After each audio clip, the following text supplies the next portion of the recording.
Then pregame superstitions NBA players followed. Subscribe to the channel and comment down below saying I subscribe to enter this month's shoutout giveaway. Dwayne Wade's pull-ups. Trying to get on the books. Dwayne Wade does pull-ups on the rim before each game as a ritual that he got from Vince Carter, who would pull himself from the net and kiss the rim to honor his grandma. Wade likes to do 3 pull-ups to match his number that he has always had since he started his career on the Heat. Wade is pretty much known for doing this pregame ritual, and I cannot see him stopping it anytime soon. Why should he? He seems to work. Monte Ellis, wax hands. Monte has a hot hand even before he takes the court. Monte Ellis has a pretty strange pregame ritual that he has started since he tore a ligament in his finger, which is that he puts his hand in warm wax and then peels it off later. He said that it feels like it helps him by smoothing his hands, so he can smoothly dunk it. Ellis's pregame ritual is very similar to that of Moises Alou, who used to use a unique and weird substance to smoothen or harden his hands to play better. Danny Green's jump around dance. Danny Green has been doing this jump around dance since 2009 when he was on the championship winning team UNC. He got this dance from the TV show House of Pains, but he changed up the dance a bit.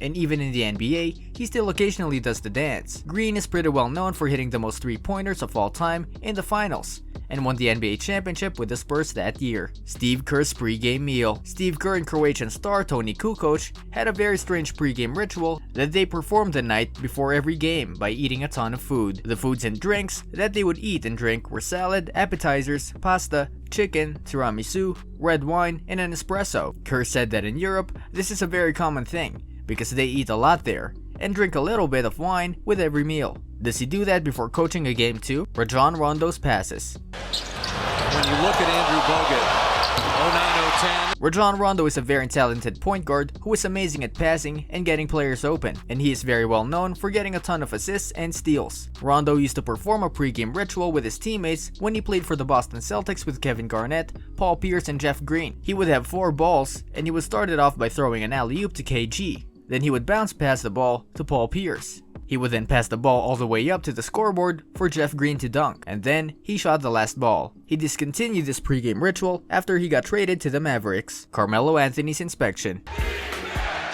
Anthony with the spin. Anthony, Carmelo Anthony is a phenomenal player who has always been a great scorer for the Knicks, and was also one for the Denver Nuggets, but has never been able to bring them a championship. Anthony has a pretty weird pregame ritual, which is just him inspecting the ball before every game, and for some weird reason. I guess he's just trying to inspect the ball to make sure it isn't messed up in any way. Russell Westbrook dances. Russell Westbrook is an outstanding point guard, who is arguably the best point guard in the league because of his skills to score, as well as his numbers in the assist and rebound department. Westbrook is currently on the Oklahoma City Thunder, and before every game, he likes to do weird dances and handshakes with his teammates to, I guess, entertain everyone watching the game. He has been doing this pregame ritual for a good amount of time, and I don't see him stopping it anytime soon. Steph Curry sprints. Stephen Curry is an amazing point guard who seems to not be able to stop from shooting threes or just scoring in general. This year, he won the MVP award, which technically means he's the best player in the league this year. The best player in the league likes to perform his pregame ritual right before the game starts, and his pregame ritual is just him sprinting up and down the court. This ritual is pretty weird because it doesn't include anyone from his team, and all he does is just stop and start sprinting. Joakim Noah Force. Joakim Noah is a center who has always been a pretty good player in the NBA, who is pretty well known around the world. Noah has been performing a very strange pre-game ritual. That reminds me of him trying to use the force on the basketball before every game. He goes over to the broadcasters where the game ball is sitting on their table, and he inspects or uses the force on the ball. I think that it brings luck to him and his team before every game. KG headbang. Kevin Garnett has won the #1 spot on this list for weird pregame rituals. Garnett, before every game, goes under the basketball hoop and smashes his head a couple of times against the long foamy part of the hoop. This is straight up weird. I guess he believes that banging his head against the basket brings some good luck towards him and his teammates every game. But wouldn't banging your head make you a little discombobulated? Couldn't that hurt your chances? This brings us to the end of our video. I hope you enjoyed it. Hit like if you did, and don't forget to subscribe to our channel so that you don't miss any of our videos in the future. Also, watch the 2 videos that are on your screen because I'm sure you'll love them. With that, I'll see you in the next video.